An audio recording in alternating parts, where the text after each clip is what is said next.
नमस्कार, मैं हूं दिनेश कुमार और आप देख रहे हैं द न्यूज़ वर्ल्ड 24+। आज हम पहुंचे हैं दत्तात्रेय नागा आश्रम गोलियावाला। यहां हम आपकी बात करवाएंगे यहाँ के जो महंत हैं सागरपुरी जी महाराज से। आज जैसे कि सभी को मालूम है कि आज देव दिवाली पूरे देश भर में मनाई जा रही है और इसी देव दिवाली को लेकर के हमारे कुछ सवाल जवाब होंगे महाराज श्री से। तो सबसे पहले तो महाराज जी आपका हमारे चैनल के अंदर स्वागत है। धन्यवाद। एक ये जो देव दिवाली को लेकर के काफी सन से बना हुआ है, या तो लोगों में जानकारी नहीं है या ये जो देव दिवाली है देवताओं की है, यानी इस प्रकार का जो संशय है आम जन के अंदर बना हुआ है। तो सबसे पहले ये जानना चाहेंगे कि ये जो देव दिवाली है जी, ये क्यों मनाई जाती है? देव दीपावली का मनाने के पीछे मुख्य रूप से 2-3 वजह देखने को मिलती है। इसकी एक वजह तो ये है, एक त्रिपुरासुर नाम का एक असुर था, तो बड़ा आतंकी था और इसने बहुत भयानक आतंक मचा दिया था पृथ्वी पर। और पृथ्वी पर ही नहीं, इसने स्वर्ग से भी देवताओं को अच्युत कर दिया था। तो जब देवता स्वर्ग से हटा दिए गए और उसने अपना राज्य वहां स्थापित कर दिया, तो भगवान शिव ने उस त्रिपुरासुर का वध किया था।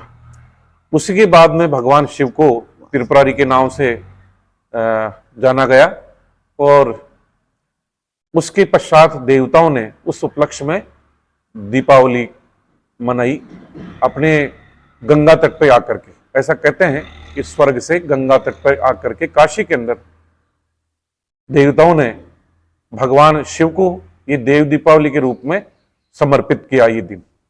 एक तो कारण यह है। दूसरा कारण यह है कि भगवान विष्णु चतुर्मास में 4 महीने योग निद्रा में रहे और भगवान विष्णु आज इस चतुर्मास का अंत देव दीपावली यानी पूर्णिमा, कार्तिक मास की पूर्णिमा है। तो इससे जो है इसका समापन मान लिया जाता है। तो इसके कारण से भी देवताओं ने देव दीपावली मनाई।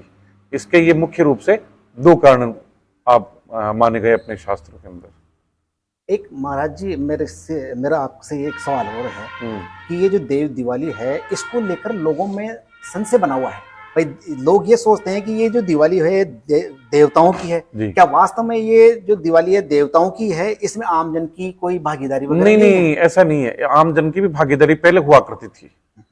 जैसा कि आप सभी जानते हैं कि धीरे धीरे ये जैसा जैसा आधुनिक युग आता गया वैसा वैसा त्योहारों की रुचि लोगों के अंदर कम होती गई और कुछ हमारे जो इतिहास है उसके अंदर भी इन त्योहारों की ज्यादा जानकारियां नहीं है। हमारे जो वास्तव में हमारा इतिहास जो रहा है उससे लोगों को वंचित रखा गया है। तो पूर्ण रूपेण जानकारी नहीं होने के कारण से, और जिनको जानकारियां थी वो भी आजकल आप जानते हैं, पहले जैसे हमारे त्योहार होते थे उस समय घरों पे ही व्यंजन हमारी माता बहनें तैयार करती थी और हम सब मिल बैठ करके एक दूसरे को बधाई देते थे, लोगों से मिलते जुलते थे। लोग बाग 10-5 दिन की छुट्टियां लेकर के अपने गाँव में आकर के आनंद लेते थे। वो एक समय अलग था। आज धीरे धीरे वो समय चला गया जैसा जैसा आधुनिकता हमारे अंदर आई। बाकी ऐसा नहीं है कि देव दीपावली के अंदर देवताओं का ही मतलब है। हम सभी की भागीदारी इसके अंदर होनी चाहिए, तभी उसका आनंद है। और देवता, मनुष्य भी देवता ही है। मनुष्य क्यों नहीं देवता? मनुष्य क्यों नहीं मना सकता? जब देवता मना रहे तो मनुष्य को भी मनाना चाहिए। महाराज जी, एक ये जो देव दिवाली है इसको लेकर के आपकी आमजन से क्या अपील रहेगी? मेरी आमजन से अपील देव दीपावली पर ही नहीं अपितु सभी त्योहारों के विषय में ये रहेगी कि हमारी जो मूल विचारधारा थी, जो हम लोग पहले जैसे त्योहार मनाते थे उसी हंसी खुशी से त्योहार को मनाना चाहिए। इसमें देव दीपावली भी है। अच्छा, देव दीपावली का एक और है दिनेश जी, मैं आपको बताऊं, उत्तर पूर्व के जो राज्य हैं उनमें इसका विशेष प्रचलन है। मैंने वहां खुद प्रत्यक्ष रूप से देखा है। उत्तर पूर्व के राज्यों में तो वहां बड़ा धूमधाम से लोग मनाते हैं। तो कहने का मतलब ये जैसे जैसे हमारी आधुनिकता बढ़ी वैसे वैसे ये लुप्त होती गई चीजें। तो आज भी मैं सभी से यह आह्वान करना चाहूंगा आपके चैनल के माध्यम से कि लोग अपने इतिहास के जो चीजें हैं उनको ज्यादा से ज्यादा पढ़ें और उनको ज्यादा से ज्यादा मनाने की कोशिश करें। जैसे हम लोग पहले मनाते थे उसी हिसाब से हमारे को इन सब त्योहारों को मनाना चाहिए। कि महाराज जी आप ये हमारे जो दर्शक हैं उनको ये बताएंगे कि भाई देव दीपावली जो है वो किस प्रकार से मनाई जाए, कि कितने दीपक जलाए जाएं, मंदिरों में किस प्रकार से मनाई जाए, क्योंकि ये भी लोग जानना चाहते हैं।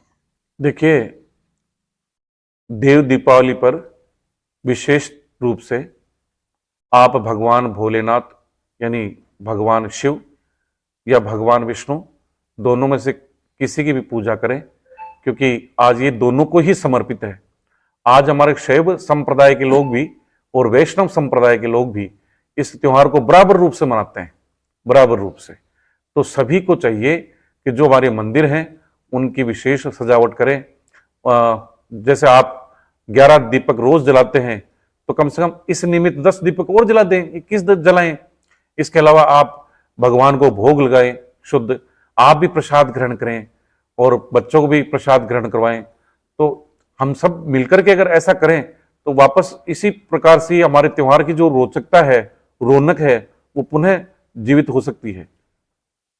तो ये थे महाराज जी जिनसे हमने जाना कि भाई देव दिवाली जो है एक देवताओं का ही ये त्यौहार नहीं है, ये आमजन का भी है, आमजन की भागीदारी भी इसमें होनी चाहिए। महाराज जी ने बताया कि इतिहास की जानकारी ना होने की वजह से लोग इस त्यौहार के बारे में समझ नहीं पाते हैं।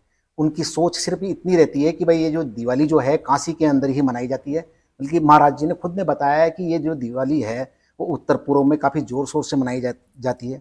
आप भी इस देव दिवाली को काफ़ी ज़ोर शोर से मनाएं, जिससे क्या है कि आने वाली जो पीढ़ी है उसको हमारे जो त्यौहार हैं उनके बारे में जानकारी ज़्यादा से ज़्यादा उनको मिल सके। महाराज जी ने कहा कि इतिहास में जब ये चीज़ें नहीं हैं तो वो जानकारी कहाँ से जुटेगी। जब तक हम प्रैक्टिकल के अंदर हमारे परिवार में ये चीज़ें नहीं करेंगे तब तक बच्चे भी जो हैं वो नहीं जान पाएंगे। तो मेरी चैनल के माध्यम से आप सबसे भी ये अपील है कि इस देव दिवाली को धूमधाम से मनाएं, अपने घरों पर दीपक जलाएं, मंदिरों में दीपक जलाएं और ये जो त्यौहार है आप सबके जीवन में खुशियां लेकर के आएँ। यदि आपको वीडियो अच्छा लगा हो तो वीडियो को लाइक और शेयर करें, साथ चैनल को भी सब्सक्राइब कर लें, जिससे इस प्रकार की जो वीडियो है वो आप तक पहले पहुंच सके।